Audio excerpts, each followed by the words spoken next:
Hello friends, welcome to learn services. This is Ram Soni. आज हम discuss करेंगे एमपीपीएससी असिस्टेंट रजिस्ट्रार एग्जाम 2022 की इस सीरीज के बारे में।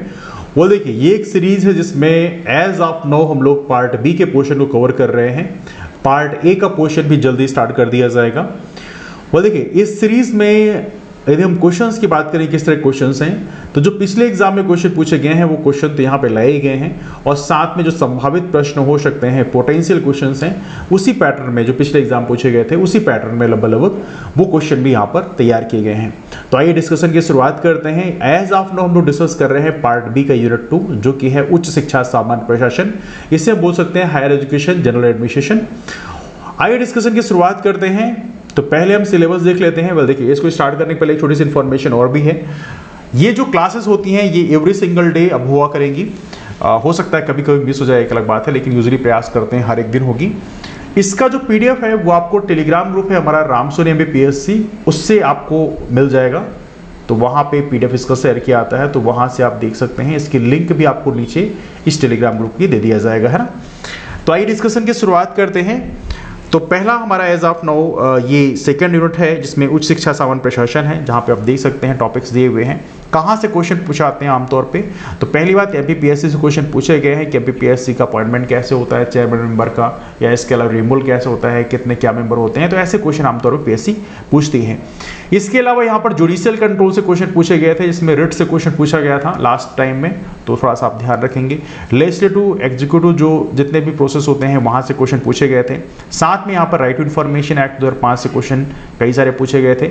अपार्ट फ्रॉम दैट यहाँ पर जो machineries for redressal of citizens grievances, ये जो टॉपिक है ना, इसमें कई सारी जो मशीनरीज, जैसे कि अभी विजिलेंस कमीशन से क्वेश्चन पूछ लिया गया है ना, तो ऐसी चीज़ें भी आपको तैयार करके रखनी है। इसके अलावा लोकपाल है, ombudsman है, यहाँ से क्वेश्चन पूछा गया है। लोकपाल लोकायुक्त कौन है, कैसा है, तो ये चीज़ें पूछी जाती हैं आपसे। सीएम हेल्पलाइन से क्वेश्चन पूछा सकते हैं। सीएम हेल्पलाइन से हालांकि हमने भी कई सारे क्वेश्चन लाए हैं, तो चीज़ें हम लोग डिस्कस करेंगे।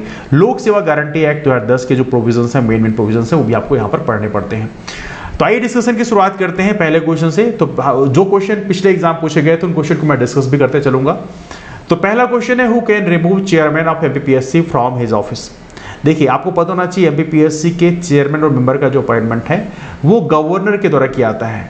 मतलब इनका अपॉइंटमेंट गवर्नर के द्वारा किया आता है, मतलब राज्यपाल के द्वारा किया आता है। रिकमेंडेशन स्टेट गवर्नमेंट की होती है। स्टेट गवर्नमेंट की रिकमेंडेशन के आधार पर राज्यपाल अपॉइंट करते हैं। लेकिन इनको रिमूव करने की जो शक्तियां हैं वो राज्यपाल के पास नहीं है। रिमूव करने की शक्ति होती है राष्ट्रपति के पास में, और प्रॉपर तरीके से कौन कौन से ग्राउंड पे इनको रिमूव करना है वो प्रॉपर तरीके से हमारे संविधान में मेंशन भी है। तो ये भी आप लोग यहाँ पर याद है, जैसे इंसॉल्वेंट है, बैंकरप्ट है, ये सारी कंडीशंस हैं। तो उन कंडीशन, यदि वो कंडीशन मीट करती हैं तो उस कंडीशन में चेयरमैन या मेंबर ऑफ एमपीपीएससी को रिमूव किया जा सकता है। लेकिन रिमूव करने का जो अधिकार है, हटाने का जो अधिकार है, वो किसके पास में है? राष्ट्रपति के पास है। ये क्वेश्चन आप लोग यहाँ पर याद रखेंगे, है ना। यहाँ पर लिखा भी है, रिमूवल प्रोसेस में प्रॉपर तरीके से लिखा गया है। इनका रिमूवल प्रेसिडेंट के द्वारा किया आता है। कंडीशन है insolvent, other office of profit या इन्फर्मिटी ऑफ माइंड। इन तीन में से किसी ग्राउंड पे मिलने पे हटाया सकता है, या मिसबिहेवियर मतलब कदाचार के मामले में हटा सकते हैं, लेकिन उसके लिए फिर सुप्रीम कोर्ट की इंक्वायरी कमेटी को रेफर करना पड़ेगा। तो ये चीज भी आप लोग यहाँ पर याद रखेंगे। अगला क्वेश्चन है, which one is not the member of selection committee for central information commission. देखिए, सेंट्रल इंफॉर्मेशन कमीशन का बहुत ही इंपॉर्टेंट क्वेश्चन है। देखिए, सेंट्रल इंफॉर्मेशन कमीशन के चेयरमैन हो या उनका मेंबर हो, उनका अपॉइंटमेंट राष्ट्रपति के द्वारा किया जाता है। लेकिन एक सिलेक्शन कमेटी होती है जिसकी रिकमेंडेशन के बाद अपॉइंटमेंट किया जाता है। सिलेक्शन कमेटी में कौन कौन होता है ये आपको पता होना चाहिए। तो एक तो प्रधानमंत्री होते हैं, सिलेक्शन कमेटी के चेयरमैन होते हैं। इसके अलावा लीडर ऑफ अपोजिशन लोकसभा के, हालांकि चूंकि लीडर ऑफ अपोजिशन बनने के लिए आपको पता होना चाहिए कि आपकी पार्टी को कम से कम 10% सीटें उस सदन की जीतना जरूरी है। जैसे लोकसभा में 543 सीटें हैं, तो 543 का 10% कितना होता है? 55 सीटें होगी। तो कांग्रेस के पास एज ऑफ नो 55 सीटें नहीं हैं, इसलिए इसके लिए एक नया प्रोविजन ऐड किया गया यहाँ पर, leader of largest opposition party, है ना। तो दो में से कोई भी हो, अवेलेबल हो, तो वो चल जाएगा। तो यहाँ पर ये भी आप लोग याद रखें, आपको पता होना चाहिए लीडर ऑफ अपोजिशन की पोस्ट को मिलने के लिए 10% सीटें उस सदन की जितना जरूरी है मेन अपोजिशन पार्टी को, है ना।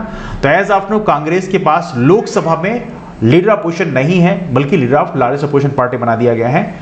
तो leader of opposition post important भी है, क्योंकि इनको मिलता है एक कैबिनेट मिनिस्टर का दर्जा, है ना। राज्यसभा में उनके पास लीडर पोजीशन है लेकिन लोकसभा में नहीं है ना। इसके अलावा चीफ जस्टिस ऑफ इंडिया, देखिए यहां पर आपको याद रखना है चीफ जस्टिस ऑफ इंडिया जो है ये सिलेक्शन कमेटी के मेंबर नहीं होते। किसके लिए? सेंट्रल इंफॉर्मेशन कमीशन की जो सिलेक्शन कमेटी होती है वहां पर कुल 3 मेंबर होते हैं, प्रधानमंत्री चेयरमैन होते हैं, लीडर अपोजिशन लोकसभा के वहां पर मेंबर होते हैं। इसके अलावा यूनियन कैबिनेट मिनिस्टर जिनको प्रधानमंत्री नॉमिनेट करते हैं वो भी यहां पे एज ए मेंबर होते हैं। तो कुल मिलाकर 3 मेंबर सिलेक्शन कमेटी होती है जो डिसाइड करती है किसे बनाना है चीफ इलेक्शन कमिश्नर, किसे बनाना है इंफॉर्मेशन कमिश्नर केंद्र का, है ना। तो ये थोड़ा सा पॉइंट आपको याद रखना है, this is very very important one. यहां पे कुछ चीजें और भी हैं। सेंट्रल इंफॉर्मेशन कमिश्नर किसको बनाया जाएगा, तो जैसे किस एरिया में एक्सपर्टीज होना चाहिए, लॉ की फील्ड में हो सकता है, साइंस एंड टेक्नोलॉजी की फील्ड में हो सकता है, सोशल सर्विसेज की फील्ड में हो सकता है, management, journalism, mass media, administration, governance, इन एरिया में जिनके पास एक्सपर्टीज है उनको हम यहां पर सेंट्रल इंफॉर्मेशन कमीशन बना सकते हैं। अगला क्वेश्चन है what is the present status of central vigilance commission in India. ये क्वेश्चन पीएससी में पूछा गया था लास्ट टाइम असिस्टेंट रजिस्ट्रार के एग्जाम में। तो यहां पे ऑप्शन दिए हुए आपके सामने, established bye an executive order, non constitutional body, created by cabinet resolution, constitutional body. अब देखो यहां पे आपको थोड़ा सा एलिमिनेशन राउंड चलाना पड़ेगा, उससे ये क्वेश्चन का आंसर आपको मिल जाएगा। पहला ऑप्शन दिया है एग्जीक्यूटिव ऑर्डर। देखो जब भी कोई बॉडी एग्जीक्यूटिव ऑर्डर से क्रिएट होती है मतलब पार्लियामेंट की कोई जरूरत नहीं है।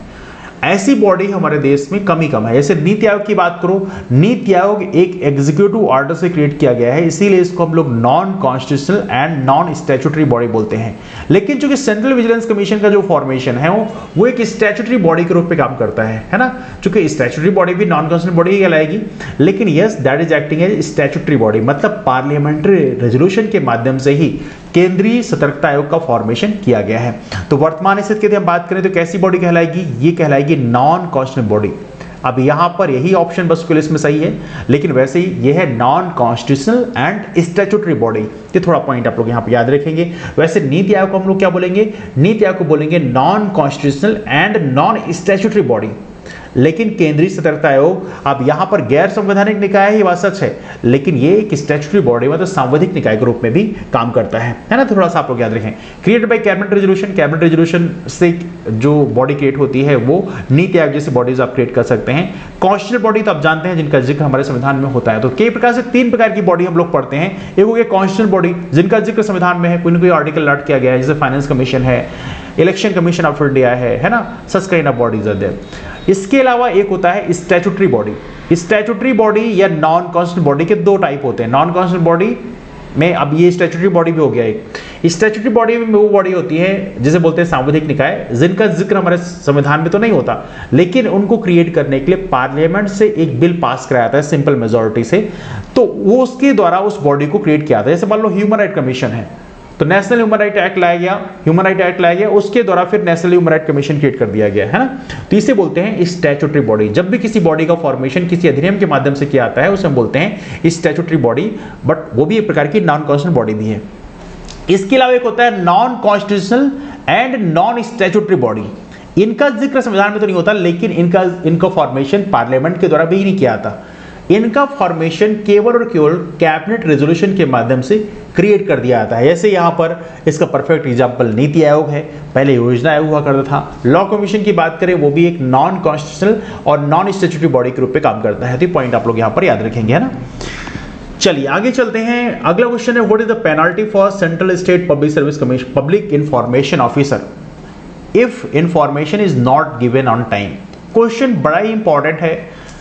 सेंट्रल या स्टेट पब्लिक इंफॉर्मेशन, आरटीआई में प्रॉपर तरीके से लिखा हुआ है कि यदि सेंट्रल या स्टेट पब्लिक इंफॉर्मेशन ऑफिसर एक स्टिपुलेटेड टाइम पीरियड के अंतर्गत यदि वो इंफॉर्मेशन नहीं देते तो उन्हें प्रतिदिन के हिसाब से उन्हें पेनाल्टी पे करनी पड़ेगी।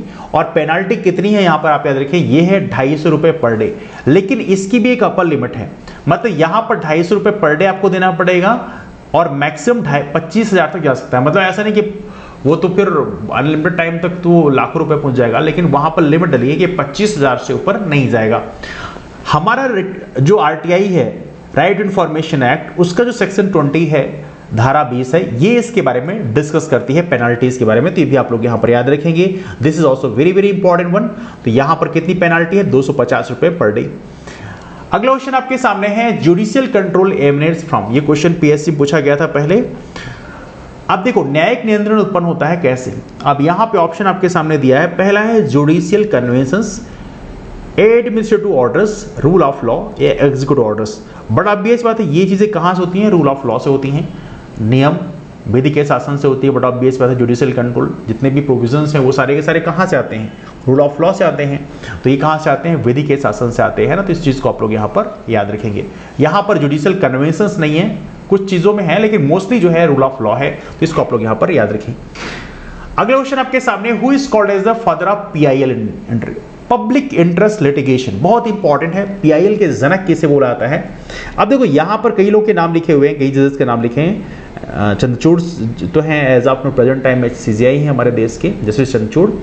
लेकिन इसका सही आंसर है पीआईएल के जनक हैं justice PN Bhagwati. Justice PN Bhagwati के टाइम में पब्लिक इंटरेस्ट लिटिगेशन को प्रॉपर तरीके से एक प्रॉपर एक अथॉरिटी दी गई। और ये बात थी 1986 की, उस समय जब ये चीफ जस्टिस हुआ करते थे, बहुत ही शॉर्ट स्पान ऑफ टाइम के लिए थे, लेकिन वो था जस्टिस पीएन भगवती का टाइम, जब पीआईएल हमारे देश में उसको एक लीगल वैलिडिटी मिली। जस्टिस कहर का नाम भी याद रखिएगा। जस्टिस कहर के टाइम में राइट टू प्राइवेसी, जो निजता का अधिकार है, वो उससे बोला गया कि ये एक कॉन्स्टिट्यूशन मतलब एक फंडामेंटल राइट है। निजता का अधिकार एक मौलिक अधिकार, उनके इंटरप्रिटेशन में हुआ कि निजता का अधिकार एक मौलिक अधिकार है जो आर्टिकल 21 के अंतर्गत कवर किया जाएगा। तो ये पॉइंट आप लोग याद रखें। जस्टिस कहर के टाइम में राइट टू प्राइवेसी के बारे में डिस्कस किया गया था। हालांकि बाद में शायद सीएपीएफ के एग्जाम में क्वेश्चन पूछा गया था इस तरह से कि privacy is an elitist idea, इस पे ऐसे लिखने के लिए आया था। But anyway that's different one. तो जस्टिस पीएन भगवती जो है, इन्हें पीआईएल का जनक माना जाता है। अगला क्वेश्चन है, what is the tenure of chief information commissioner of centre. केंद्र के मुख्य सूचना आयुक्त कार्यकाल कितना होता है, बहुत ही इंपॉर्टेंट क्वेश्चन है। बीच में बदलाव हुए और बदलाव होने के बाद अब कितना है, 5 साल और 65 साल। जो भी पहले पूरा हो जाए यही आपका कार्यकाल होगा। चीफ इंफॉर्मेशन कमिश्नर हो या बाकी इंफॉर्मेशन कमिश्नर हो, सब कार्यकाल इतना ही होता है, मतलब 5 साल और 65 साल। इसको आप लोग याद रखेंगे। अगला क्वेश्चन, ये क्वेश्चन पीएससी में पूछा गया था पहले। क्वेश्चन है, executive control over administration is exercise by which of the following. अब यहां पे देखिए ऐसे क्वेश्चन हालांकि बहुत सिंपल होते हैं, थोड़ा सा कॉमन सेंस आप लगाओ तो बन जाते हैं। पहला है discussions on demand for grant, है ना। एग्जीक्यूटिव कंट्रोल ओवर एडमिनिस्ट्रेशन, प्रशासन पर कार्यपालिका नियंत्रण कैसे करता है। पहला है discussion on demand for grants. अब देखो यहां पर देखा जाए तो इसका एक अलग टॉपिक है। ये देखो देखा जाए तो ये लेजिस्लेटिव कंट्रोल है, एग्जीक्यूटिव कंट्रोल नहीं है। लेजिस्लेटिव कंट्रोल किस पे, एग्जीक्यूटिव पे है। तो ये एक अलग टॉपिक है। दूसरा फॉर्मुलेशन ऑफ एडमिनिस्ट्रेटिव पॉलिसी, बिल्कुल सही बात है, ये ऑप्शन इसमें सही लगेगा। तीसरा है approval of the decisions of the subordinates, है ना। तो देखा जाए तो यहां पर देखा जाए तो ये ऑप्शन भी बेसिकली इसमें कोई बहुत ज्यादा जेन्युइन इसमें कंटेंट नहीं है। लास्ट है पीरियडिक रिव्यू मीटिंग। तो ये दो हैं कंट्रोल करने की मैकेनिज्म। तो यहां पे ऑप्शन सही किया जाएगा 2 और 4। तो पहला ऑप्शन है अनुदानों की मांगों पर इसका कोई मतलब नहीं है। प्रशासनिक नीति निर्माण द्वारा, पहला तो ये हो गया, और दूसरा हो गया सामयिक समीक्षा बैठकों द्वारा। इन दोनों के माध्यम से प्रशासन पर कार्यपालिका नियंत्रण रखती है। जो प्रशासनिक अधिकारी होते हैं उन पर जो कार्यपालिका है मतलब एग्जीक्यूटिव है, वो इस प्रकार से नियंत्रण रखती है। तो इस पॉइंट को आप लोग याद रखें। इंपॉर्टेंट क्वेश्चन है, हल्का गेस वर्क यहां पे किया जाए तो बन जाता है। अगला क्वेश्चन आपके सामने है, no confidence motion in parliament needs the support of how many members. संसद में अविश्वास प्रस्ताव लेके आना है तो कितने सदस्यों का समर्थन चाहिए। पहली बात, नो कॉन्फिडेंस मोशन जो है हमारे संविधान के आर्टिकल 75 में मेंशन है। तो ये आप लोग यहां पर याद रखें, पहली बात सबसे इंपॉर्टेंट चीज है। दूसरी बात, यहां पर नो कॉन्फिडेंस मोशन लाया जाता है 50 मेंबर का इनिशियल सपोर्ट जरूरी होता है। तो इस पॉइंट को आप लोग यहां पर याद रखें। अब देखिए इसमें कुछ और चीजें हैं, क्योंकि काउंसिल ऑफ मिनिस्टर जो होती है, हमारी जो मंत्री परिषद होती है, वो किस पे रिस्पॉन्सिबल होती है, लोअर हाउस पे होती है। मतलब ये होती है लोकसभा पे, लोकसभा पे उत्तरदायी होती है। इसलिए आप याद रखेंगे नो कॉन्फिडेंस मोशन केवल और केवल लोकसभा में ला सकता है, राज्यसभा में इसको लाने का कोई मतलब नहीं होता। तो याद रखिए लोकसभा में ही केवल नो कॉन्फिडेंस मोशन लाया सकता है, और कम से कम इनिशियली 50 मेंबर का सपोर्ट होना जरूरी है। यदि नो कॉन्फिडेंस मोशन पास जाता है, इसका मतलब ये government is not enjoying the majority, तो बाद में उन्हें रिजाइन देना पड़ता है। चलिए अगला क्वेश्चन आपके सामने है, which one the following is the tax levied by the union but distributed between the union states. ये क्वेश्चन पीएससी पूछा गया था पहले। अब देखिए यहाँ पे ऑप्शंस आपके सामने दिए हैं, land revenue, income tax, state duty, surcharge, लेकिन इसका सही आंसर क्या है? ये है इनकम टैक्स। देखो इनकम टैक्स सारा का सारा लेवी करता है यूनियन, केंद्र इसे इकट्ठा करता है और बेसिकली डिस्ट्रीब्यूट करता है बाद में केंद्र और राज्यों के बीच में। इस चीज को आपको समझना याद जरूरी है कि जो जीएसटी है, जीएसटी में भी मैकेनिज्म लगभग ऐसा ही है, क्योंकि जीएसटी केंद्र वसूलता है, लेकिन बाद में पहले तो 42% था कि यहाँ पे राज्यों को दिया जाएगा, लेकिन बाद में 15 फाइनेंस कमीशन की जो रिकमेंडेशन थी 14 के तक तो 42 के हिसाब से बोला गया था, लेकिन 15 ने क्या बोला कि 41% ही राज्यों को मिलना चाहिए, तो बाद में 41% कर दिया गया। तो जीएसटी में इस तरह से है। जीएसटी किस तरह का टैक्स है? ये एक इनडायरेक्ट टैक्स है, लेकिन इनकम टैक्स कैसा टैक्स है? ये एक प्रकार का डायरेक्ट टैक्स है। तो इसके लिए पॉइंट को याद रखेंगे। साथ एक और महत्वपूर्ण चीज है, इनकम टैक्स के साथ एक और डायरेक्ट टैक्स होता है, इसे बोलते हैं कॉर्पोरेट टैक्स। जब कोई कंपनी कोई मुनाफा कमाती है तो उसमें जो टैक्स पे करती है उसे बोलते हैं डायरेक्ट टैक्स। तो वो भी एक कॉर्पोरेट टैक्स है, निगम कर है, वो भी एक प्रकार का कैसा टैक्स है? डायरेक्ट टैक्स है। इसको भी आप लोग याद रखें। तो इनकम टैक्स इस तरह से होता है कि यहाँ पर केंद्र से इकट्ठा करती है और केंद्र और राज्यों के बीच में इसको वितरित किया जाता है ना। तो ये कौन सा हो गया? ये हो गया आयकर।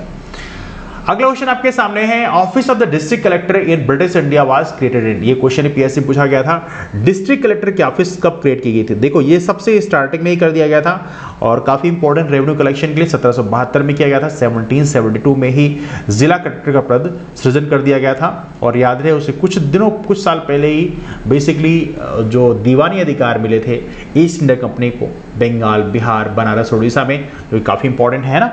चलिए अगला क्वेश्चन आपके सामने है। ये क्वेश्चन है, in which year the judicial power from the district collector were separated and new office of district जज in British India was created? किस वर्ष में जिला कलेक्टर से न्यायिक शक्तियों को अलग कर दिया गया और ब्रिटिश भारत में जिला न्यायाधीश का एक नया कार्यालय बनाया गया?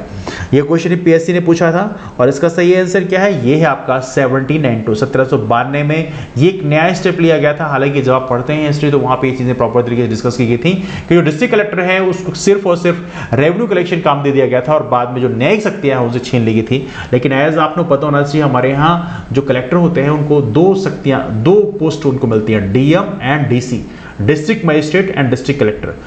तो यहां पर देखा है तो कहीं ना कहीं दोनों ही रिस्पॉन्सिबिलिटी यहां पर मिलती हैं। बट एनीवे, तो 1792 में डेवलपमेंट किया गया था, इसको आप लोग याद रखेंगे, है ना। अगला क्वेश्चन है, money can be advanced out of the contingency fund of India to meet unseen expenditure by the. ये क्वेश्चन पीएससी में पूछा गया था, किसके द्वारा कुछ अदृश्य व्यय को पूरा करने के लिए भारत की आकस्मिकता निधि से पैसा दिया जा सकता है? याद रहे दो चीजें हैं, कंसोलिडेटेड फंड ऑफ इंडिया जो है उसका जिक्र हमारे आर्टिकल्स में है और उसे एक हम कॉन्स्टिट्यूशनल फंड बोलते हैं। कंटिजेंसी फंड ऑफ इंडिया के लिए भी अलॉट है आर्टिकल, दैट्स ट्रू, लेकिन कंटिजेंसी फंड ऑफ इंडिया को हम लोग स्टैट्यूटरी फंड बोलते हैं, इसे कॉन्स्टिट्यूशनल फंड नहीं बोलते, क्योंकि उसके जो प्रोविजंस हैं वो एक स्टैट्यूट के द्वारा बाद में क्रिएट किए गए थे। तो इस पॉइंट को आप लोग यहाँ पर याद रखेंगे। तो यहाँ पर हम क्या डिस्कस कर रहे हैं, which the following money can be advanced out of the contingency fund of India to meet unseen expenditure by what? तो ये किसके द्वारा एक्सपेंडिचर होते हैं? ये होता है प्रेसिडेंट। तो जो ये पैसे निकाले आते हैं किसके द्वारा निकाले जाएंगे? ये राष्ट्रपति की साइन के द्वारा निकाले जाएंगे। तो ये यहाँ पे आप लोग याद रखेंगे। तो कई बार क्या होता है, पार्लियामेंट सेशन में नहीं है, तो पार्लियामेंट जो सेशन में नहीं है तो पैसे आप कैसे निकालोगे?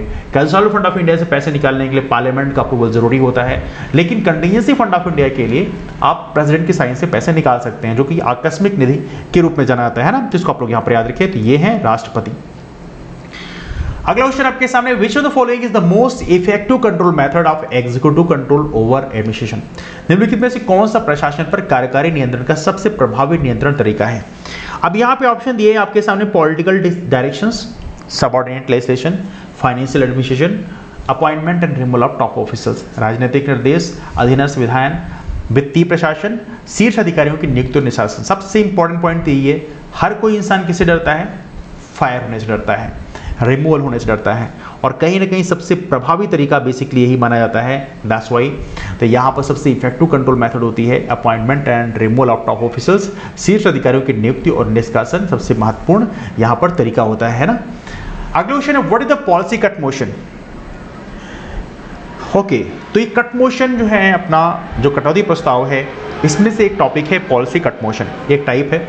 पॉलिसी कट मोशन क्या है? अब यहाँ पे ऑप्शन दिए हैं, amount of policies reduce to 1 rupees, मतलब रिड्यूस टू 1 रुपीज। तो पॉलिसी कट मोशन का मतलब क्या है? पॉलिसी कट मोशन का मतलब ये है कि हम चाहते हैं कि ये जो पॉलिसी है इसको हम डिसअप्रूव करते हैं। जब डिसअप्रूव करेंगे तो हम उसके लिए बजट कितना अलॉट करेंगे, केवल 1 रुपये अलॉट करेंगे। मतलब रिड्यूस्ड बाई का मतलब होता है 1 रुपये घटा दिया, रिड्यूस्ड टू मतलब 1 रुपये कर दिया। तो यहां पर इस चीज को समझना है, पॉलिसी की राशि घटाकर 1 रुपये कर देगी और इसे बोलते हैं policy cut motion.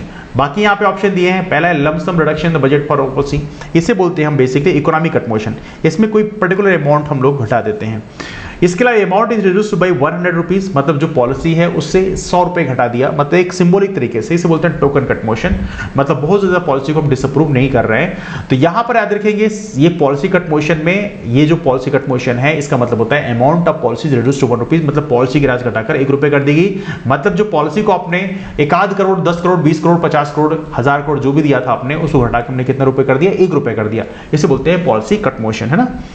Type of motion के बारे में जानकारी होनी चाहिए, this is quite important one. अगला क्वेश्चन आपके सामने ये भी पीएससी में पूछा गया था, judicial intervention in administration is justified when. प्रशासन में न्यायिक नियंत्रण का औचित्य तभी है जब, अब यहां पे ऑप्शन दिया आपके सामने, there is abuse of discretion. देखो यहां पर कभी भी डिस्क्रिशन का यदि अब्यूज हो रहा है, उसको गलत तरीके से इसका इस्तेमाल किया जा रहा है, तो वहां पर जुडिशियल इंटरवेंशन हो सकता है। तो पहली बात ये स्टेटमेंट सही है। दूसरा, there is honest difference of opinion. देखो यदि कहीं ऑनेस्ट डिफरेंस ऑफ ओपिनियन है तो वहां पर जुडिशियल इंटरवेंशन का बहुत मतलब नहीं बनता। यदि ऑनेस्ट है, दिक्कत क्या होती है, डिसऑनेस्ट हो जाता है, तो दैट्स प्रॉब्लम एनीवे। अगला there is error of law है तो बट ऑब्वियस बात जुडिशियल इंटरवेंशन होगा। There is lack of jurisdiction. तो कुल मिला के 3 कंडीशन में आप जुडिशियल इंटरवेंशन को ले सकते हैं। तो ये आएगा 1, 3 and 4, C option is right over here, है ना। चलिए, ये क्वेश्चन पीएससी में पूछा गया था, इसीलिए मैं कह रहा हूं क्वेश्चंस सिंपल है, लंबे दिख रहे हैं जरूर, बट थोड़ा सा आप आराम से पढ़ेंगे तो आपसे बन जाएगा। अगला, which of the following institutions have been established by central government to check misconduct, malpractices and corruption on the part of public servants। अब यहां पे ऑप्शन आपके सामने दिए हुए हैं, there are so many options, central vigilance commissioner, human right commission, special police establishment, central bureau of investigation. अब देखो इसका सही आंसर क्या हो सकता है, जरा गेस करते हैं। देखो यहां पर क्या चेक करता है, misconduct, malpractices and corruption, कोई पब्लिक सर्वेंट इनमें इन्वॉल्व है। देखो सेंट्रल विजिलेंस कमीशन ये काम करता है, इसमें कोई शक की बात नहीं है, there is no doubt on that. दूसरा है नेशनल ह्यूमन राइट कमीशन। देखो नेशनल ह्यूमन राइट कमीशन का जो काम होता है वो मैल प्रैक्टिसेस को चेक करने का काम उनका नहीं होता। दे हैव एनीथिंग, मतलब उनका काम बेसिकली ह्यूमन राइट का वायलेशन कहीं होता है तो उसको चेक करने का होता है, लेकिन यहां से उनका कोई मतलब नहीं होता। स्पेशल पुलिस एस्टेब्लिशमेंट, अब देखो Delhi special police establishment act के अंतर्गत ही सीबीआई का फॉर्मेशन किया गया था, तो ये भी इसमें आएगा, बटा बीएच बात है। CBI central bureau of investigation है तो ये काम ही करते हैं, तो 1, 3 एंड 4 ये ऑप्शन क्या हो जाएगा, 1, 3 एंड 4। तो कुल मिला के 3 ऑप्शन यहां पे जाएंगे और ह्यूमन राइट का इससे कोई मतलब नहीं है। चलिए अगला क्वेश्चन यहाँ पे है, major source of revenue assigned to the union under the scheme of distribution of taxing power is. कर लगाने की शक्ति के वितरण की योजना के तहत संघ को सौंपे गए राजस्व का एक प्रमुख स्रोत कौन सा है। अब देखो आपको पता होना चाहिए, इन जो ऑप्शंस यहां पर दिए हुए हैं, इन ऑप्शंस में जो सबसे पावरफुल ऑप्शन है वो है कारपोरेशन टैक्स। कारपोरेशन टैक्स से बहुत सारा रेवेन्यू कलेक्ट होता है। यदि हम देखें हमारे बजट में कितना पैसा कहां से आता है, तो आप देखेंगे कारपोरेशन टैक्स से अकेले 17-18% जो रेवेन्यू है वो अकेले कारपोरेशन टैक्स के माध्यम से आता है। मतलब जो कंपनी जो मुनाफा कमाती हैं, बड़ी बड़ी कंपनी, छोटी छोटी कंपनी जैसे भी हैं, तो जो वहां पर वो टैक्स पे करते हैं उसे बोलते हैं कारपोरेशन टैक्स। तो निगम कर के माध्यम से बड़ी मात्रा में कर जो है आता है, इसे बोलते हैं major source of revenue assign to the union under the scheme of distribution of tax import. कौन सा हुआ, ये हुआ कारपोरेशन टैक्स, है ना। चलिए अगला क्वेश्चन करते हैं। क्वेश्चन पीएससी पूछा गया था, in which writ a case is transferred from lower court to a court of higher division. Question बहुत ही आसान है, यदि आपको रिट के बारे में हल्की जानकारी है, यदि नहीं है तो बहुत दिक्कत है। तो यहां पर ऑप्शन आपके सामने दिए हुए, मैंडामस, इंजंक्शन, सर्सुररी, क्यो वारंटो। अब देखो यहां पर इसका सही आंसर कौन सा है, केस लोअर कोर्ट से हायर कोर्ट में ट्रांसफर किया जाता है, किस कंडीशन में, तभी होगा जब आप एरर ऑफ जजमेंट करोगे। एरर ऑफ जजमेंट का मतलब होता है कि यहां पर आपसे मामले को लेकर हायर कोर्ट में ट्रांसफर कर दिया जाए। तो ये कब मामला आएगा, ये आएगा सर्सुररी में, मतलब ये आएगा उत्प्रेषण में। तो ये उत्प्रेषण का मामला है जहां पर हो सकता है। बाकी यदि आप बात करें रिट में, आपने हैबेस कॉर्पस पढ़ रखी है। हैबेस कॉर्पस क्या होती है? बंदी प्रत्यक्षीकरण। बंदी प्रत्यक्षीकरण का मतलब है कि बंदी को हाजिर किया जाए। यदि मान लो इलीगल तरीके से किसी को डिटेन किया गया है तो उस कंडीशन में उसे बंदी प्रत्यक्षीकरण वहां लागू किया जाएगा। यहां पर बंदी प्रत्यक्षीकरण किसी प्राइवेट इंडिविजुअल के खिलाफ भी लाया सकता है। जैसे आप लोगों ने दृश्यम मूवी देखी होगी तो वहां पर प्राइवेट इंडिविजुअल यदि कोई बंदी बना रखा है किसी को, तो वहां पर भी बंदी प्रत्यक्षीकरण लाया सकता है। इसके अलावा यदि कोई लोअर कोर्ट ने डिसीजन दिया है किसी को डिटेन करने का, तो उसके खिलाफ में आप बंदी प्रत्यक्षीकरण नहीं ला सकते। This is very very important one. Court ने, जज का इन्वॉल्वमेंट हो गया मतलब बंदी प्रत्यक्षीकरण फिर नहीं आ सकता, है ना। जज का इन्वॉल्वमेंट, जज ने कहा है कि हाँ इनको डिटेन कर दिया जाए 2 दिन के लिए, 4 दिन के लिए, 10 दिन के लिए, तो वहां पर बंदी प्रत्यक्षीकरण नहीं आएगा। तो इस पॉइंट को भी आप लोग यहां पर याद रखेंगे ना। दूसरा है मैंडामस। मैंडामस मतलब होता है परमादेश। यदि कोई अपना काम नहीं कर रहा है तो उसको कमांड करना है, टू कमांड। मैंडामस मतलब टू कमांड, है ना, हम आदेश देते हैं। तो यहां पर यदि कोई अपना काम नहीं कर रहा है तो उसको परमादेश दिया जाएगा, मैंडामस दिया जाएगा। 10 डिफरेंट वन है ना। अब यहां पे एक है क्यो वारंटो। क्यो वारंटो क्या होता है? अधिकार प्रेक्षा। यहां पर आपको याद रखना है क्यो वारंटो कोई भी इंसान लेके आ सकता है। जैसे बंदी प्रत्यक्षीकरण जो है, हैबेस कॉर्पस है या मैंडामस है, सेसुरेरी है, प्रोहिबिशन है, ये सारे के सारे जो रिट हैं केवल और केवल एग्रीड पर्सन, मतलब जिसके साथ गलत हुआ है वो या उसकी फैमिली या उससे जो डायरेक्टली लिंक्ड हैं, लॉयर हैं, वो लेके आ सकते हैं। लेकिन जो क्यो वारंटो है, अधिकार प्रेक्षा, कोई भी लेके आ सकता है, कोई भी इंटरेस्टेड पर्सन लेके आ सकता है। क्यो वारंटो में आपको समझना है क्या होता है। ये मतलब सपोज करो ऑन व्हाट वारंट, मतलब सपोज करो आप लॉ की प्रैक्टिस, आप मान लो डॉक्टर बने हुए हो और आप प्रैक्टिस कर रहे हो डॉक्टर की, और किसी इंसान को शक हो गया कि नहीं इसके पास डिग्री नहीं है, प्रैक्टिस कर रहा है, तो वहां पर लग जाती है कि भाई on what warrant you doing practice, है ना। तो इस तरह से आप समझ सकते हैं क्यों वारंटो का मतलब है कि आपके पास अधिकार नहीं है और अपने अधिकार, आप बिना अधिकार के वो चीजें कैसे कर रहे हो, दैट्स समथिंग। तो ये है क्यों वारंटो, ऑन व्हाट वारंट, है ना। चलिए, तो आई एम श्योर समझ गए होंगे आप ये मैं क्या कहना चाहता हूं। लेकिन सबसे इंपॉर्टेंट, लोअर कोर्ट से मामला हायर कोर्ट में कब ट्रांसफर किया जाएगा? जब एरर ऑफ जजमेंट होगा, और ये सेसुरेरी के केस में होता है। अगला क्वेश्चन आपके सामने है, कज द फॉलोइंग स्टेटमेंट्स। ये क्वेश्चन पीएससी में पूछा गया था।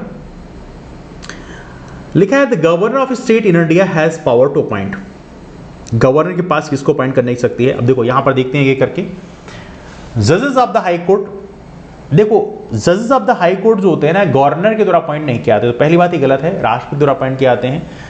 हाई कोर्ट के जजेस का अपॉइंटमेंट राष्ट्रपति के द्वारा किया जाता है, उनका रिमूवल भी राष्ट्रपति के द्वारा ही किया जाता है। तो ये दोनों पॉइंट आप लोग यहां पर याद रखेंगे। दूसरा, member of state public service commission. अब देखो member of state public service commission को अपॉइंट करने का अधिकार गवर्नर के पास है, बिल्कुल सही बात है, लेकिन इनको रिमूव करने का अधिकार किसके पास है? प्रेसिडेंट के पास में है। तीसरा, member of state finance commission, ये भी सही है।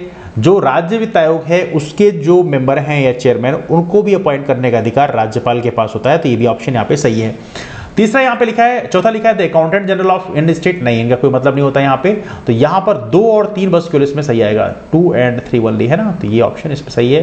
राज्य लोक सेवा के सदस्यों को, राज्य वित्त आयोग के सदस्यों को, तो ये 2 बस के लिए यहाँ पे ऑप्शन यहाँ पे आपके सामने सही है, 2 और 3। चलिए अगला क्वेश्चन आपके सामने, which following is not a power of chief minister.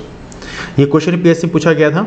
अब देखिए यहाँ पे ऑप्शन है appointing ministers and allocating portfolios to them, मंत्रियों की नियुक्त करना तथा उन्हें विभागों का आवंटन करना। देखो ये काम कौन सा नहीं है, पूछा गया कौन सा नहीं है, तो यही बेसिकली नहीं है, क्योंकि मिनिस्टर्स को अपॉइंट करने का काम, उनको पोर्टफोलियो देने का काम, हालांकि रिकमेंडेशन सीएम की रहती है, लेकिन ये करने का जो काम है वो कौन करता है? गवर्नर। ये किसके द्वारा किया जाता है? ये राज्यपाल के द्वारा किया जाता है। यहां पर सीएम अपॉइंट नहीं करते, तो इस पॉइंट को आप लोग याद रखें। दूसरा, presiding over the meeting of the cabinet. Cabinet जब भी मीटिंग होती है तो वहां पर यही प्रिजाइड करते हैं, अध्यक्षता करते हैं, बिल्कुल सही है। तीसरा है resolving conflict between ministers, minister के बीच झगड़ा होता है तो उसको रिजॉल्व करने का काम, या कम्युनिकेटिंग विद द गवर्नर। यदि गवर्नर ने कभी समन किया कि भाई स्टेट में क्या चल रहा है उसकी इंफॉर्मेशन दो, तो वहां पर जो कम्युनिकेशन है, जो भी संचार किया जाएगा वो राज्यपाल को सीएम के द्वारा किया जाएगा। तो ये पॉइंट आप लोग यहां पर याद रखें। तो पहला ऑप्शन इसमें, ए ऑप्शन इसमें बेसिकली ये सीएम के फंक्शन में नहीं आता। अगला क्वेश्चन आपके सामने, in terms of the constitutional status the Madhya Pradesh public service commission is. Madhya Pradesh public service commission यहां पर क्या है? अब देखिए यहां पर कई सारे ऑप्शन दिए हुए हैं। पहला है एडवाइजरी बॉडी। देखो यहां पर इस चीज को समझना है। अब देखो ये सारे ऑप्शन देखने के बाद ही आपको समझ में आएगा कि ये ऑप्शन सही है कि नहीं है ना। तो पहले हम सारे ऑप्शन देख लेते हैं एक बार। ग्रीवांस रिडर्सल मशीनरी, देखो ग्रीवांस रिडर्सल से, शिकायत निवारण से पीएससी कोई मतलब नहीं है। दूसरा, तीसरा, body in charge of directing recruitment at the state level. देखो, राज्य स्तर पर भर्ती के लिए जिम्मेवार निकाय, बेसिकली देखा जाए तो कॉन्स्टिट्यूशनल स्टेटस के फॉर्म में तुम देखें तो यहां पर जरूरी नहीं है कि राज्य में जितनी भर्तियां हैं वो सारी की सारी एमपीपीएससी द्वारा कराई जाए, दैट्स नॉट नेसेसरी। जैसे कि हमारे यहाँ व्यापम है, जैसे पीबी है ना, कर्मचारी चयन, क्या उसका नाम हो गया अब तो यहां पर देखा तो सारी भर्तियां नहीं होंगी, है ना। तो यहां पर देखा तो ये यहां पे क्रॉस चेक हो जाता है। अगला, a body which supervises training of civil servant. Civil servants की ट्रेनिंग करने का जो काम होता है वो डीओपीटी के पास होता है, पर्सनल ट्रेनिंग के पास होता है, इनके पास नहीं होता। तो यहां पर एलिमिनेट करके आपके पास सिर्फ एक ऑप्शन बचता है, एडवाइजरी बॉडी, सलाहकारी निकाय है। अब देखो, यहां पर किसी भी मामले में संवैधानिक दृष्टि से हम देखें तो यदि एमपीपीएससी को कोई भी मैटर रेफर किया गया, उससे रिकमेंडेशन लेगी, तो वहां पर पीएससी वहां पे अपनी रिकमेंडेशन देगी, लेकिन उसकी रिकमेंडेशन को राज्य सरकार माने ना माने ये राज्य सरकार पर डिपेंड करता है। ऑलराइट, जैसे कि आपको पता होना चाहिए यूपीएससी की जो कमेटी बनाई गई थी वहां पर कि यूपीएससी में कैंडिडेट जो अप्लाई करते हैं उनकी एज लिमिट क्या होना चाहिए। यूपीएससी ने तो एज लिमिट बहुत घटा दिया था, लेकिन केंद्र सरकार ने उसको माना ही नहीं, है ना। मतलब आपके रिकमेंडेशन देना आपका काम है, लेकिन हम उसको माने ना माने हमारी मर्जी है। मतलब आपका नेचर क्या हो गया, आपका नेचर एडवाइजरी नेचर का हो गया। आपके द्वारा दी गई जो एडवाइस है वो बाध्यकारी नहीं होगी, बाइंडिंग नहीं होगी, आपके द्वारा दी गई जो एडवाइस है वो एडवाइजरी नेचर की होंगी। तो ये पॉइंट आप लोग याद रखें कि यहां पर संवैधानिक हैसियत के हिसाब से मध्य प्रदेश लोक सेवा कैसा निकाय है, ये एक सलाहकारी निकाय हो गया, है ना। चलिए, अगला क्वेश्चन आपके सामने है, ये क्वेश्चन है पीपल्स पार्टिसिपेशन। ये क्वेश्चन भी पीएससी पूछा गया था, पीपल्स पार्टिसिपेशन सिग्निफाइज सर्जन्स। अब देखो, जन सहभागिता कहां से क्या है। अब यहां पे हल्का कॉमन सेंस हम लोग लगाते हैं कि करके, पहला है contesting election to local self government institutions. People participation मतलब जन सहभागिता है, तो ऑब्वियस बात है आपको यहां पर चुनाव लड़ाएं, ऑब्वियस बात है ये आपका एक रिस्पॉन्सिबिलिटी है, पीपल पार्टिसिपेशन हम इसी से देख सकते हैं। दूसरा है राजनीतिक दलों की बैठकों में भाग लें, attending meetings of the political parties, ये भी कहीं ना कहीं पीपल पार्टिसिपेशन है। तीसरा है सार्वजनिक बहस के जरिए लोक मांग प्रकट करें, aggregating and articulating public demands to public discussions, ये भी बिल्कुल सही है।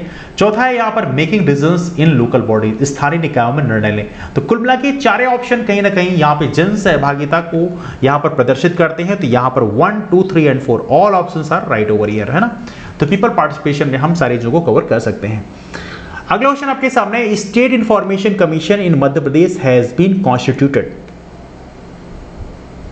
ये क्वेश्चन पीएससी में पूछा गया था under the state assembly law.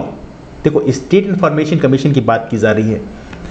देखो, इस चीज को समझना है, इंफॉर्मेशन कमीशन का फॉर्मेशन हो चाहे सेंटर का हो चाहे स्टेट का हो, दोनों एक ही एक्ट से लाया गया था, वो था RTI act, right information act. और वो कहां से लाया गया था, वो पार्लियामेंट्री लॉ के जो प्रोविजन है वहां से लाया गया था। तो इसका सही आंसर क्या होगा, under the provision of parliamentary law. इसका सही आंसर कौन सा होगा, इसका सही आंसर होगा C, under the provision of parliamentary law. मतलब संसदीय कानूनों के प्रावधानों के तहत ही फॉर्मेशन किया गया है, चाहे स्टेट का हो चाहे सेंटर का हो, दोनों का फॉर्मेशन जो है पार्लियामेंट्री लॉ के नियमों के आधार पर ही किया गया है। अगला क्वेश्चन आपके सामने, what is stipulated time limit for providing information to a requester asking information of third party under right information act 2005। बहुत ही इंपॉर्टेंट क्वेश्चन है, इसको आप लोग जरूर याद रखना, फ्यूचर में पूछा सकता है। सूचना का अधिकार अधिनियम 2005 के तहत तृतीय पक्ष से संबंधित सूचना चाहने वाले अनुरोधकर्ता को सूचना प्रदान करने की निर्धारित समय सीमा क्या है। बड़ा इंपॉर्टेंट क्वेश्चन, इसका सही आंसर है ये है 40 दिन। ये क्वेश्चन पीएससी ने पूछा था पहले भी, तो ये आप लोग यहां पर याद रखेंगे, है ना। अगला क्वेश्चन है, consider the following legislative power of governor. राज्यपाल की कुछ विधायी शक्तियों के बारे में डिस्कस कर लेते हैं। पहला ऑप्शन यहां पे दिया है, ही समन्स, प्रोरोग्स एंड डिसॉल्व्स असेंबली। विधानसभा के सदन को आहूत कर रहा है, सत्रावसान करता है, भंग करता है। तीनों ऑप्शन यहां पर दिए हुए हैं और बेसिकली यहां पर दिखाया तो ये स्टेटमेंट सही है, बिकॉज समन करने का काम भी इनका होता है, प्रोरोग करने का भी होता है, सत्रावसान की घोषणा करता है। सत्रावसान की घोषणा कब होती है, जब यहां पर जो प्रिजाइडिंग ऑफिसर हैं, मतलब स्पीकर जो है, वो एडजर्नमेंट साइन डाई की घोषणा करते हैं, मतलब अनिश्चित काल के लिए स्थगन की घोषणा करते हैं, उसके बाद राज्यपाल सत्रावसान की घोषणा करते हैं। आई एम श्योर आपको याद आ गया होगा। तो यहां पर सत्रावसान की घोषणा करते हैं, और जब मान लीजिए यदि हम सदन की बात करें, यदि कार्यकाल पूरा हो गया, 5 साल पूरा हो गया, या कोई पार्टी मेजोरिटी प्रूव नहीं कर पा रही, whatever the reason is that, तो उस कंडीशन में भंग करने का अधिकार भी राज्यपाल के पास में है। तो ये पहला स्टेटमेंट यहां पर क्या हुआ, सही हुआ। दूसरा है adjourns the sitting of the state assembly. देखो, एडजर्नमेंट का मतलब है स्थगन करना, और सदन को स्थगित करने का अधिकार वो किसके पास होता है? स्पीकर के पास होता है, मतलब प्रिजाइडिंग ऑफिसर के पास होता है। लोकसभा, राज्यसभा हो, चाहे राज्य का विधानसभा, विधान परिषद हो, जो भी हो, वहां पर सदन को स्थगित करने का अधिकार प्रिजाइडिंग ऑफिसर के पास होता है। तो यहां पर गवर्नर का कोई मतलब नहीं है, तो ये स्टेटमेंट यहां पर गलत हो गया। तीसरा लिखा है he addresses the first session of assembly after election. बिल्कुल सही है, पहले सेशन को एड्रेस करने का जो काम है वो गवर्नर करते हैं, बिल्कुल सही बात है। अगला है he causes the to lay the budget in the assembly. विधानसभा बजट रखवाता है, ये काम बेसिकली स्पीकर का है। तो यहां पर कौन सा ऑप्शन सही हो? 1 और 3। तो यहां पर केवल डी ऑप्शन यहां पे सही है ना, 1 और 3 इज राइट, 4 नहीं है, 4 सॉरी मैंने बाय मिस्टेक कर दिया यहां पे, let me cross this one, 1 और 3 है ना। चलिए अगला क्वेश्चन आपके सामने है, legislative relations between union and states are covered in. संघ और राज्य के बीच विधायी संबंध शामिल हैं। अब देखो आर्टिकल्स भी थोड़ी सी आपको ध्यान रखने, बिकॉज आर्टिकल्स भी एग्जाम में केवल पूछे आते हैं, और इसका सही आंसर कौन सा है? आर्टिकल 245 से लेकर 293 के बीच में संघ और राज्यों के बीच विधायी संबंध शामिल हैं। तो इसको आप लोग यहां पर याद रखेंगे, this is the very very important one, ठीक है। अगला आपके सामने है, no tax shall be levied और collected except by an authority of law which article of the constitution of India provides this. विधि के प्राधिकार के अलावा कोई कर नहीं लगाया या एकत्र किया जाएगा। भारत के संविधान किस अनुच्छेद में प्रावधान है? बहुत इंपॉर्टेंट प्रोविजन है, मतलब ऐसे किसी के ऊपर टैक्स आप नहीं लगा सकते, प्रॉपर तरीके से पार्लियामेंट्री रेजोल्यूशन पास होगा उसके बाद ही कर सकते हैं। तो ये किस में है? आर्टिकल 265 में है, इंपॉर्टेंट आर्टिकल है, इसको आप लोग याद रखिए, फ्यूचर में पूछा सकता है। अगला क्वेश्चन आपके सामने है, Madhya Pradesh public service commission submits its annual report to the. MPPSC अपनी एनुअल रिपोर्ट को किसके पास सबमिट करती है? देखिए इस चीज को आप लोग याद रखेंगे, राज्यपाल को एमपीपीएससी अपनी रिपोर्ट सबमिट करती है, और राज्यपाल बाद में इस रिपोर्ट को कहां रखवाते हैं? विधानसभा में रखवाते हैं। और विधानसभा में रखवाते तो हैं, लेकिन एक और चीज याद रखना है कि मान लीजिए कोई भी रिकमेंडेशन एमपीपीएससी की राज्य सरकार ने नहीं मानी है, तो क्यों नहीं मानी है ये एक्सप्लेनेशन ही फिर बाद में राज्य सरकार को विधानसभा के अंदर करना पड़ता है। तो इस पॉइंट को भी आप लोग यहां पर याद रखेंगे, है ना। चलिए तो ये केस को रिपोर्ट सबमिट करते हैं, राज्यपाल को सबमिट करते हैं वार्षिक रिपोर्ट। अगला क्वेश्चन है, citizens charter was first introduced in the UK during 1992 by. ये क्वेश्चन पीएससी में पूछा गया था। नागरिक अधिकार पत्र सर्वप्रथम यूके में 1992 के दौरान किसके द्वारा पेश किया गया था? तो सम पीएम कौन थे? The prime minister of Britain UK was, that was John Major. John Major उस समय वहां के प्राइम मिनिस्टर थे, ये आप लोग यहां पर याद रखेंगे। हालांकि क्वेश्चन थोड़ा सा ऑफ द ट्रैक है, थोड़ा डिफिकल्ट क्वेश्चन है, लेकिन चूंकि टॉपिक दिया हुआ है इसलिए यहाँ थोड़ी जानकारी होनी चाहिए। अगला, which of the following is the online complaint law system in India. हमारे देश में ऑनलाइन शिकायत दर्ज करने की प्रणाली है, अब इसमें कौन सी है? अब देखो यहाँ पर याद रखना है, इसका सही आंसर है DAR एंड PG, एक की ऑप्शन है। लेकिन बेसिकली जहां पर ऑनलाइन कंप्लेंट लॉन्च करते हो वो CP ग्राम्स में होता है, CP GRAMs में। अब देखो यहाँ पर प्रॉपर तरीके से लिखा भी है कि जो पब्लिक ग्रीवांस रिडर्सल है, तो ये यहां पर देखना है आपको, जो हमारा ये है CPGRAM है ना, पब्लिक ग्रीवांस जो हमारा CPGRAM है, इसका फॉर्मेशन बेसिकली जून 2007 में किया गया था। तो ये किस में आएगा? ये हमारा आएगा department of administrative reforms and public grievances के अंतर्गत आएगा, है ना। तो देखा तो वैसे तो ये जो चीज़ें आती हैं जो CPGRAM है, ये department of administrative reforms and public grievance में आता है। मतलब वैसे क्या देखा जाए तो यहाँ पे जो DRPG है, ये क्या है? DAR एंड PG इसी के अंतर्गत आता है। लेकिन बेसिकली जो ऑनलाइन कंप्लेंट लॉज होती है वो CPGRAM में होती है। तो इसको आप लोग यहां पर याद रखें, this is quite important for you, है ना। तो इसका फुल फॉर्म क्या हुआ? ये फुल फॉर्म हो गया आपका centralised public grievance redress and monitoring system। Centralised public grievance redress and monitoring system, ये हो गया CPGRAM, है ना। हालांकि डिपार्टमेंट DAR एंड PG है, लेकिन ऑनलाइन कंप्लेंट जो लॉ सिस्टम है वो हमारे देश का वो है CPGRAM। इसको आप लोग यहां पर याद रखेंगे ना, 24/7 काम करता है ना। चलिए अगला question, the minister in the council of minister the state level appointed by. अब देखो ये क्वेश्चन हालांकि बड़ा स्ट्रेट फॉरवर्ड क्वेश्चन है। मिनिस्टर्स जो है स्टेट लेवल किसके द्वारा अपॉइंट किए आते हैं? तो ये किसके द्वारा अपॉइंट किए आते हैं? ऑब्वियस बात है, गवर्नर के द्वारा अपॉइंट किए आते हैं, राज्यपाल के द्वारा अपॉइंट किए आते हैं। पहले डिस्कस किया भी थोड़ी देर पहले, है ना, ये क्वेश्चन पीएससी में पूछा गया था। अगला क्वेश्चन है, what is the correct constitutional provision position of the governor in state? हमारे मध्य प्रदेश में या इस राज्य में जो राज्यपाल है उसकी संवैधानिक स्थिति क्या है? अब देखो यहाँ पे स्टेटमेंट समझना है आपको ध्यान से एक एक करके। पहला, he acts on the advice of the prime minister. देखो पीएम के एडवाइस से गवर्नर से मतलब नहीं होता, वैसे ये बात सही है, डायरेक्ट तरीके से चलता है इनफॉर्मल मैकेनिज्म में। इनफॉर्मल मैकेनिज्म में गवर्नर को सेंटर का एजेंट ही बुलाया जाता है, लेकिन बेसिकली कॉन्स्टिट्यूशनल पोजीशन में ऐसा नहीं है।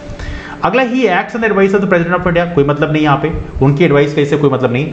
तीसरा, he acts on the advice of the chief minister. देखो वैसे सीएम की एडवाइस होती है, लेकिन बेसिकली जो प्रोविजन लिखा हुआ है उसमें क्या लिखा है? काउंसिल ऑफ मिनिस्टर की एडवाइस पे बाइंडिंग है, मतलब he acts on the advice of council of minister of the state. तो क्या हुआ इसका सही आंसर? वह राज्य के मंत्रिपरिषद की सलाह पर कार्य करता है, मतलब जो काउंसिल ऑफ मिनिस्टर। और याद रखिएगा यहां पर कभी उसके अंदर डिस्प्यूट यदि होता है कि नहीं नहीं ये चीज में हमें बाकी लोगों में सहमत नहीं बन पा रही है, तो वहां पर वो सबकी साइन मंगा सकता है ना। तो काउंसिल ऑफ मिनिस्टर जो है उसकी एडवाइस पे गवर्नर काम करता है। इस पॉइंट को आप लोग यहां पर याद रखिए। तो ये क्वेश्चन भी पीएससी में पूछा गया था पहले।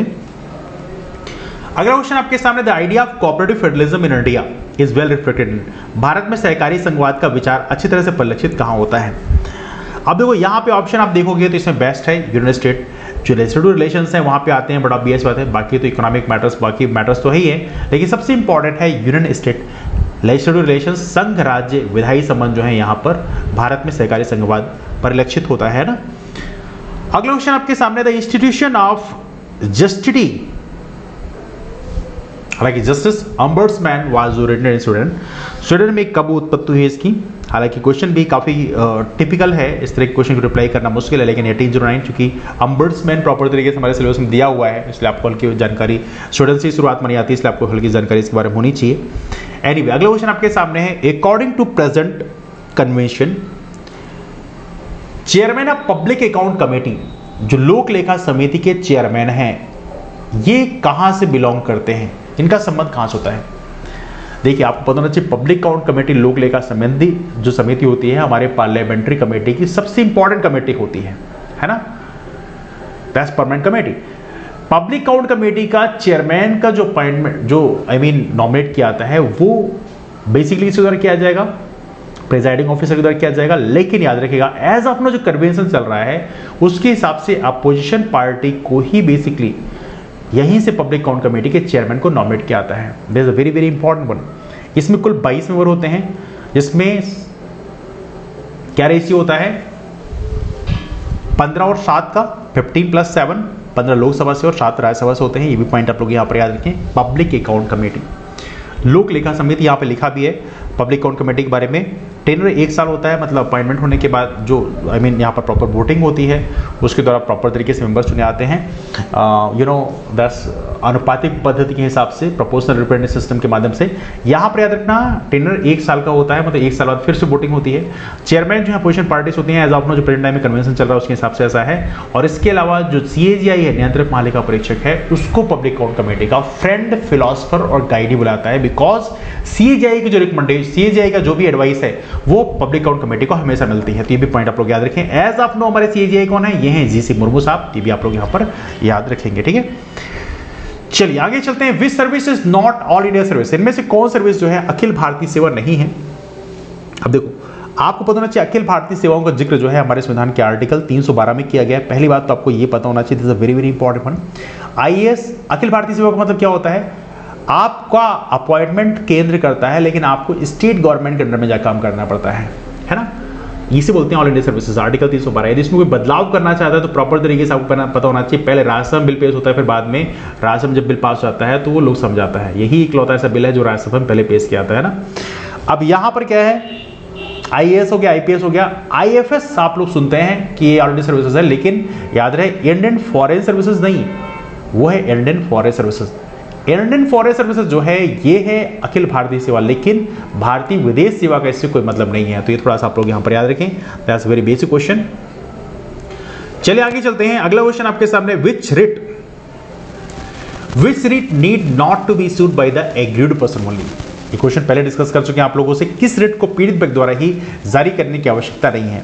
तो पता होना चाहिए आप लोगों को, हैबियस कॉर्पस हो गया, मैंडामस हो गया, सर्सुरेरी हो गया, प्रोहिबिशन हो गया, ये जो 4 रिट है, ये 4 रेट केवल और केवल जो एग्रीड पर्सन है, मतलब जिसके साथ जो पीड़ित व्यक्ति है, जिसके साथ गलत हुआ है, सिर्फ वही ये मांग सकता है। लेकिन क्यों वारंटो की बात करें, अधिकार परीक्षा की बात करें, इसको कोई भी इशू करवा सकता है। तो याद रखिए, अधिकार परीक्षा के लिए पीड़ित व्यक्ति का होना जरूरी नहीं है, मतलब कोई भी इंटरेस्टेड पर्सन जो है वो अधिकार परीक्षा के लिए आवेदन कर सकता है। अगला क्वेश्चन आपके सामने है, Lokpal and Lokayukta act came into force on. Lokpal Lokayukta act कब फोर्स में आया? देखो, वैसे तो लोकपाल लोकायुक्त एक्ट 2013 लिखा होता है, लेकिन ये उससे बिल लाया गया 2013 में। लेकिन बिल फाइनली पास जो हुआ था, वो कब पास हुआ था? वो पास होते होते टाइम लग गया था, 2014 में जाके पास हो पाया था।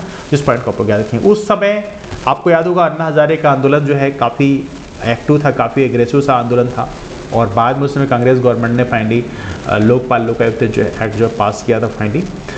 तो दिखा तो 2013 से ही स्टार्ट हो गया था, 2014 में फाइनली पास हो गया था। तो पास होने की हालांकि डेट अभी हम डिस्कस करेंगे, let me discuss about this one.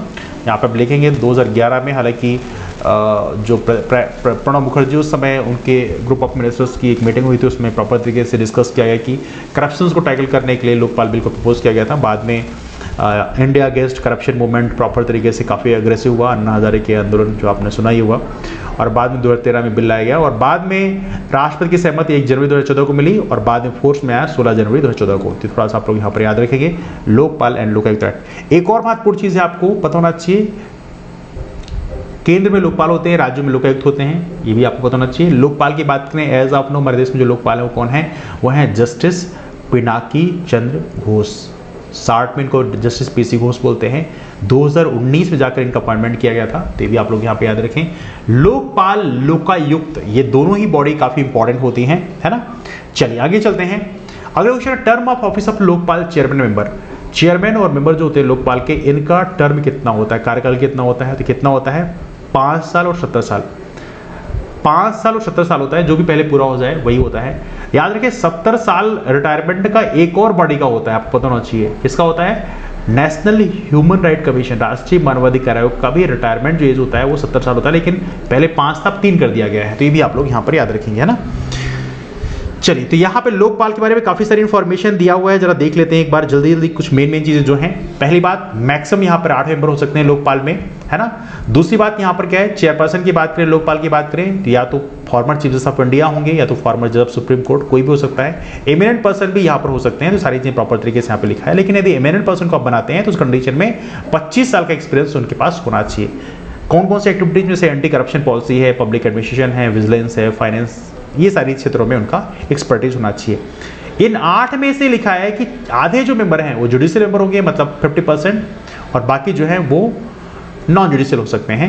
अब उसमें एक और चीज लिखा है, कम से कम 50% जो मेंबर हैं, मतलब 8 में से 4 कम से कम SC ST OBC माइनॉरिटी और वो में से आने चाहिए। तो ये भी कंडीशन यहाँ पर लोकपाल के लिए लिखी हुई है। एक और महत्वपूर्ण चीज है, जो जुडिशियल मेंबर है लोकपाल के मेंबर, चेयरमैन की बात तो पहले कर चुके, जुडिशियल मेंबर जो है लोकपाल के, वो या तो सुप्रीम कोर्ट के रिटायर्ड जज होने चाहिए, या तो former chief justice high court, मतलब फॉर्मर हाई कोर्ट के फॉर्मर चीफ जस्टिस होने चाहिए। तो ये पॉइंट यहाँ पर याद रखेंगे। ये है लोकपाल के मेंबर्स की क्वालिफिकेशन जुडिशियल मेंबर की। इसके अलावा नॉन जुडिशियल मेंबर के लिए लिखा हुआ है यहाँ पे 25 साल का एक्सपीरियंस कम से कम होना चाहिए। ये भी चीजें यहाँ पे लिखी है अलग अलग क्षेत्रों में। सबसे इंपॉर्टेंट है आपका कार्यकाल 70 साल या 5 साल, जो भी पहले पूरा हो जाए यही आपका कार्यकाल होगा। तो ये भी आप लोग लोकपाल के बारे में याद रखेंगे। और हमारे देश के पहले लोकपाल कौन थे? जस्टिस पिनाकी चंद्र घोष। अगला क्वेश्चन आपके सामने दिया है, which one is not the part of selection committee for the appointment of Lokpal chairman and member. याद रहे, लोकपाल के चेयरमैन और मेंबर का जो अपॉइंटमेंट है ये किसके द्वारा किया आता है? ये अपॉइंटमेंट करने का जो काम है ये प्रेसिडेंट के द्वारा किया आता है, लेकिन एक सिलेक्शन कमेटी होती है जिसकी रिकमेंडेशन के द्वारा फिर अपॉइंटमेंट किया आता है। सिलेक्शन कमेटी में कौन कौन होता है? प्रधानमंत्री होते हैं, वो चेयरमैन के रूप में काम करते हैं, और बाकी मेंबर हैं। इसमें एक तो लोकसभा के स्पीकर यहाँ पर मेंबर होते हैं, इसके अलावा लीडर अपोजिशन लोकसभा के ये मेंबर होते हैं। होम मिनिस्टर का यहाँ से मतलब नहीं है, याद रहे, होम मिनिस्टर का यहाँ से कोई लेना नहीं है। हालांकि राष्ट्रीय मानवाधिकार आयोग में वहां पर जो सिलेक्शन कमेटी होती है वहां पे गृह मंत्री होते हैं, लेकिन यहां पर नहीं होते। और एक और मेंबर होते हैं यहाँ पे चीफ जस्टिस ऑफ इंडिया, या तो खुद आए या तो किसी जज को नॉमिनेट करके भेजते हैं। तो ये सारे के सारे यहाँ पर सिलेक्शन कमेटी के मेंबर होते हैं। और एक और होता है एमिनेंट ज्यूरिस्ट, एमिनेंट ज्यूरिस्ट भी यहाँ पर एज ए मेंबर के रूप में होते हैं, अभी हम दिखाएंगे आपको। Let me show this one. तो यहाँ पर देखा है तो मेंबर का जो अपॉइंटमेंट है या चेयरमैन का अपॉइंटमेंट राष्ट्रपति द्वारा क्या आता है, रिकमेंडेशन सिलेक्शन कमेटी की होती है। सिलेक्शन कमेटी में प्रधानमंत्री चेयरमैन होते हैं। इसके अलावा लोकसभा के अध्यक्ष, लीडर ऑपोजिशन लोकसभा के, भारत के सुप्रीम कोर्ट के मुख्य न्यायाधीश और साथ में एक एमिनेंट ज्यूरिस्ट को भी यहाँ पर रखा जाता है। तो कुल मिला के ये सारी सिलेक्शन कमेटी डिसाइड करती है किसको बेसिकली यहाँ पर लोकपाल बनाना है। एवनली एक और चीज महत्वपूर्ण लिखी है कि सिलेक्शन कमेटी जो है प्रॉपर तरीके से एक सर्च पैनल अपॉइंट करती है। इसमें 8 मेंबर होते हैं जो कि फाइंड आउट करते हैं कि कहाँ पे किसको चेयरमैन और मेंबर बनाया सकता है। मतलब सर्च कमेटी होती है ना, सर्च पैनल होता है ना। चलिए अगला क्वेश्चन आपके सीएम हेल्पलाइन से है। यहाँ पे क्वेश्चन आपसे पूछा गया in which year CM helpline started in Madhya Pradesh. Madhya Pradesh में सीएम हेल्पलाइन काफी चर्चा में आप लोग जानते हैं और इसको किस साल स्टार्ट किया गया, सन 2014 में। इसको आप लोग याद रखें, काफी इंपॉर्टेंट क्वेश्चन है, पूछा जा सकता है आप लोगों से। अगला है मध्य प्रदेश में जो सीएम हेल्पलाइन चल रही है 181, इसकी थीम क्या है। देखो थीम से क्वेश्चन अक्सर पूछाते हैं, थीम पता होना चाहिए आप लोगों को। तो पहला है यहाँ पे देशभक्ति जनसेवा। देखो देशभक्ति जनसेवा मध्य प्रदेश पुलिस का ये थीम है। जन हेतु जन सेतु, ये हमारे सीएम हेल्पलाइन का थीम है। जन हेतु जन सेतु, इसको आप लोग याद रखें। एक और यहाँ पे लिखा है एकता और अनुशासन, ये बेसिकली हमारा जो एनसीसी है उसका थीम है। तो ये सारी थीम आपको पता होना चाहिए। हमारी सीएम हेल्पलाइन 181 की थीम क्या है, वो है जन हेतु जन सेतु। ये हमारा सीएम हेल्पलाइन की थीम आप देख रहे हैं, जन हेतु जन सेतु लिखा हुआ है। बाकी एनसीसी का है एकता अनुशासन, मध्य प्रदेश पुलिस का है देशभक्ति जनसेवा, है ना। अगला क्वेश्चन आपके सामने है CM helpline 181 comes under which department. CM helpline 181 किस विभाग के अंतर्गत आती है, बहुत ही इंपॉर्टेंट क्वेश्चन है। देखो यहां पे ऑप्शन आपके सामने दिया हुआ है, तो इसका सही आंसर है पब्लिक सर्विस मैनेजमेंट डिपार्टमेंट। जो लोक सेवा प्रबंधन विभाग है इसके अंतर्गत सीएम हेल्पलाइन 181 आती है। यह है पब्लिक सर्विस मैनेजमेंट डिपार्टमेंट। आप देखेंगे यहाँ प्रॉपर तरीके से लिखा भी है public service management department, government of Madhya Pradesh. यहाँ पे जो लोगो है आपके सामने लिखा हुआ है यहाँ पे, तो ये SAPS है, राज्य लोक सेवा अभिकरण, मतलब स्टेट पब्लिक सर्विस एजेंसी ये काम करती है। तो ये आपका सीएम हेल्पलाइन को मैनेज करती है, तो इसको आप लोग याद रखेंगे, है ना। And this is going to be last question of today. आज का अंतिम क्वेश्चन है how many level arrangement in CM helpline to resolve a complaint. किसी कंप्लेंट को जब कोई कंप्लेंट की आती है तो कितने लेवल अरेंजमेंट है, मतलब शिकायत पहले लेवल से फिर दूसरे लेवल में जाती है, फिर तीसरे में जाती है, फिर चौथे में जाती है, कितने लेवल हैं। तो बेसिकली कितने लेवल हैं, 4 लेवल हैं। Let me show this one two you. यहाँ पे आप देखेंगे पहले लेवल में ब्लॉक लेवल ऑफिसर होते हैं, फिर जब वहाँ पे निराकरण नहीं होता तो फिर सेकंड लेवल में चली जाती है, डिस्ट्रिक्ट लेवल ऑफिसर को जाती है, फिर वहाँ पे भी निराकरण नहीं है तो डिवीजन लेवल पहुँच जाती है, संभाग लेवल पे, फिर वहाँ भी निराकरण नहीं होता तो स्टेट लेवल ऑफिसर को होती है। जब यहाँ पे जाता है ना तो फिर वहाँ पे जो पीछे वाले होते हैं सारे के सारे, इनके ऊपर प्रॉपर तरीके से पेनल्टी भी लगाई जाती है। तो यहाँ पर ये प्रयास करते हैं कि लेवल 2 तक पहुँचते पहुँचते ही रिजॉल्व हो जाए। हालांकि मध्य प्रदेश में इन सबके बावजूद भी सीएम हेल्पलाइन में काफ़ी इरेगुलरिटीज पाई गई हैं। कई बार जो प्रॉब्लम को रिजॉल्व जिस तरह से होना चाहिए उससे रिजॉल्व नहीं होता है। कहने के लिए तो बहुत वाहवाही होती है, लेकिन ग्राउंड लेवल की रियलिटी यदि हम देखें तो वहाँ पर कहीं ना कहीं जिस तरह से इंप्लीमेंटेशन होना चाहिए था उससे इंप्लीमेंटेशन कई बार नहीं हो पाता है। तो ये ना डिस्कशन हमारे इस टॉपिक को, ये डिस्कशन हम फाइनली अब कंप्लीट कर रहे हैं। तो यूनिट 2 फाइनली हमारा ये टेस्ट सीरीज कंप्लीट हुआ। इसका जो PDF है वो हमारा टेलीग्राम ग्रुप रामसोनी MPPSC में शेयर कर दिया जाएगा, तो यहाँ पे आप इसको देख सकते हैं। और रामसोनी MPPSC की जो लिंक है टेलीग्राम ग्रुप की, ये आपको नीचे डिटेल्स में मिल जाएगी, तो उसके माध्यम से देख सकते हैं। यूनिट 1 का जो टेस्ट था वो प्रॉपर तरीके से ऑलरेडी अपलोड किया चुका है, उसकी मैं आई बटन में पिन कर दूंगा, तो यहाँ पे आप देख सकते हैं, साथ में डिटेल्स में उसको शेयर कर दिया जाएगा, तो उसके माध्यम से आप देख सकते हैं। तो चलिए मुलाकात करते हैं फिर, तो take care, have a wonderful day, keep moving forward and take care, that's all, thanks so much.